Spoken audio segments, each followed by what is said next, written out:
Welcome to Future Epoch, where we learn more about our world.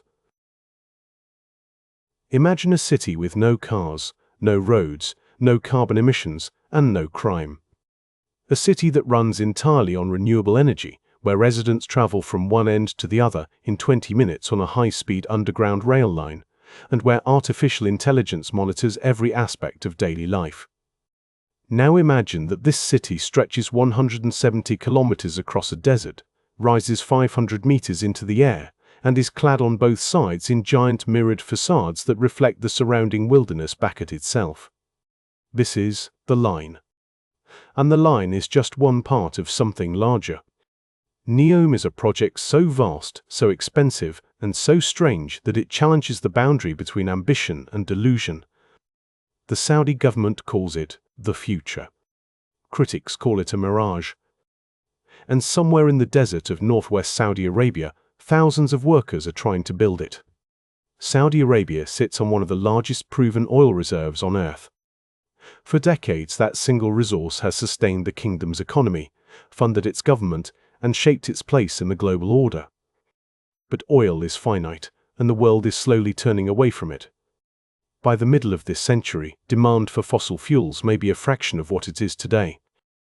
This is the problem that Crown Prince Mohammed bin Salman, known widely as MBS, set out to solve when he launched Saudi Vision 2030 in April 2016.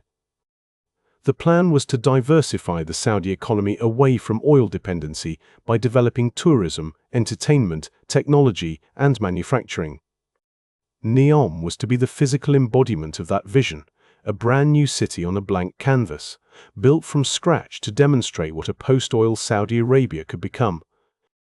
NEOM was announced in October 2017 at the Future Investment Initiative Conference in Riyadh. The initial budget was set at $500 billion, funded primarily through Saudi Arabia's sovereign wealth fund, the Public Investment Fund. The project would cover 26,500 square kilometers of Tabuk province in the northwest of the country, a region bordering Jordan and Egypt, with access to both the Red Sea and the Gulf of Aqaba. The land was chosen for its coastline, its dramatic mountain terrain, and its near-total absence of existing population. That last point would prove complicated.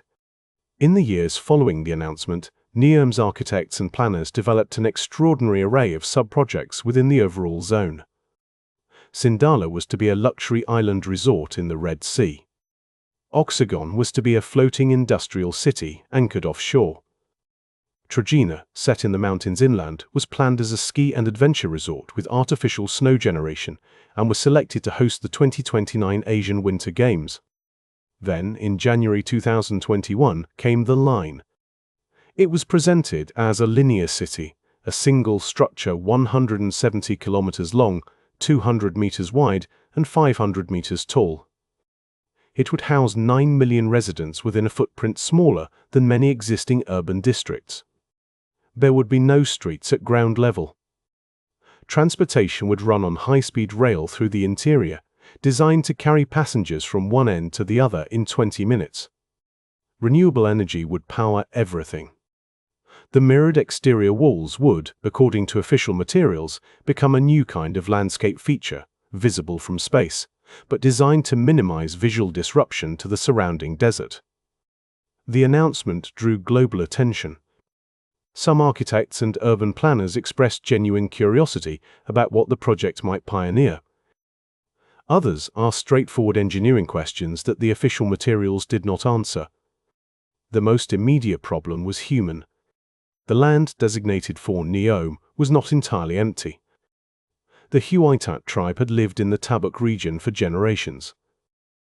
When the Saudi government began requiring residents to relocate to make way for construction, not everyone complied. In April 2020, Abdul Rahim al-Huwaiti, a member of the Huaytat tribe who had publicly refused to leave his home and documented his resistance on social media, was shot and killed by Saudi security forces during what the government described as an exchange of fire. Saudi courts subsequently sentenced several members of his family and community to death, with sentences later reportedly reduced.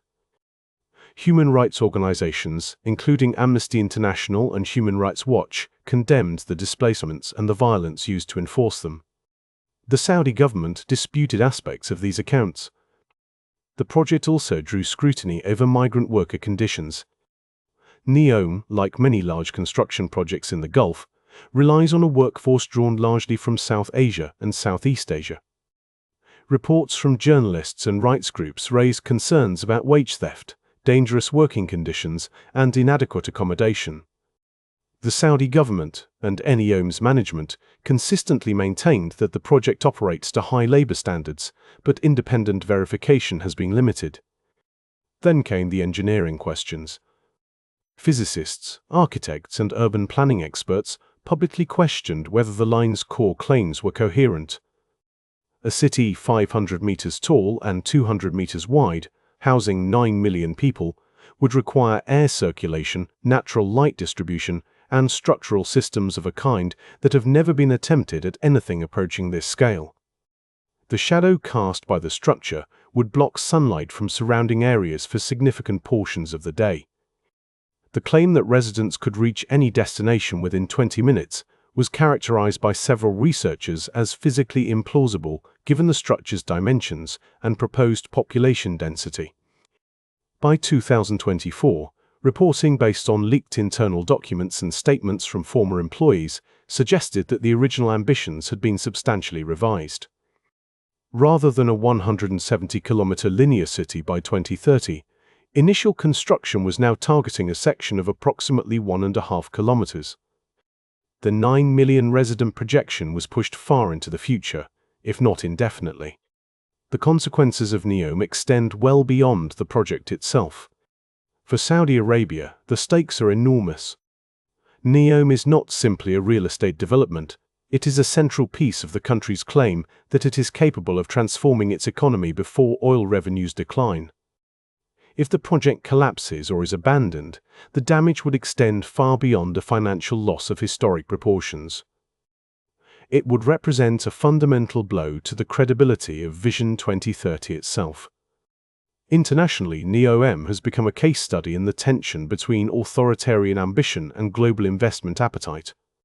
Major architecture firms, consulting companies, and technology businesses have worked on the project.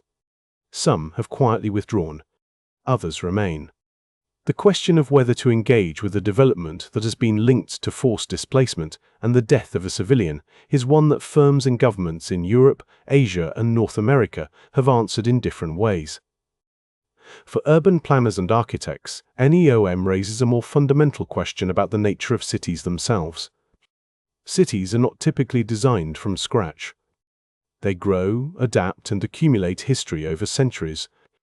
Every attempt in the modern era to build a city from nothing, from Brasilia to Napier d'Or, has produced mixed results at best. The question of whether a human community can be engineered into existence, rather than allowed to develop organically, remains genuinely open. What NEOM reveals is not primarily about architecture or engineering. It reveals something about the nature of transformation and the cost at which it can be pursued. Saudi Arabia faces a real and serious challenge. The economic model that has sustained the kingdom for most of its modern history is time-limited, and the pressure to develop alternatives is genuine. NEOM is the most visible expression of that pressure. But the means by which a government pursues change matter as much as the destination it is reaching for. A city built on the forced displacement of its previous inhabitants, on labor practices that resist scrutiny, and on architectural claims that experts have found implausible, is not simply a bold experiment. It is a set of choices about who pays, who decides, and who is allowed to refuse. NEOM will continue to be built in some form. Saudi Arabia has invested too much, politically and financially, to simply walk away. Whether the line eventually emerges as a credible city, a scaled-down curiosity, or a cautionary monument to overreach will take decades to determine. The project sits at the intersection of real economic necessity and extraordinary human ambition, and it does not yet know which of those forces will define it. What we can say is this: the world will watch. And the questions that NEOM raises, about who gets to build the future, on whose land, and at whose expense, are questions that will outlast whatever eventually rises from the desert of Tabuk. Thank you for watching. If you've enjoyed this content and want to see more, please consider liking the video and subscribing to the channel.